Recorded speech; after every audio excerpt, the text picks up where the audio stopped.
अस्सलाम वालेकुम नाज़रीन, कैसे आप सब? उम्मीद आप खैरियत से होंगे। नाज़रीन, पिछली वीडियो में हमने पार्ट्स ऑफ बॉडी के बारे में बताया था। आज की वीडियो में हम क्लोथ्स वोकैबुलरी के बारे में डिस्कस करेंगे।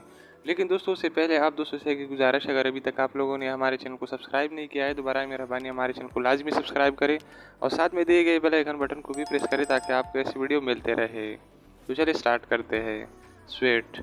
दोस्तों, स्वेट रस्मी लिबास को कहा जाता है। Waist coat. दोस्तों, वेस्ट कोट का मतलब है कमर कोट। जैकेट। जैकेट कोट को कहा जाता है। कैप। कैप का मतलब है टोपी। Sun glasses. सन ग्लासेस का मतलब है धूप वाली ऐनक। Straw hat. तनके वाली टोपी। Polo shirt. पोलो की कमीज। सिंगलेट। मर्दाना बनियान को कहा जाता है। शर्ट। शर्ट कमीज को कहा जाता है। जीन्स। ये भी जीन्स को कहा जाता है। Tank top. बुनियान नुमा कमीज। शॉर्ट्स यानी छोटा लिबास। Dress pants. लिबास वाली पैंट। स्कर्ट। लहंगा को कहा जाता है। यूनिफॉर्म। यूनिफॉर्म वर्दी को कहा जाता है। स्वेटर। ये स्वेटर को कहा जाता है। होडी। मोटी जैकेट को कहा जाता है। कोट।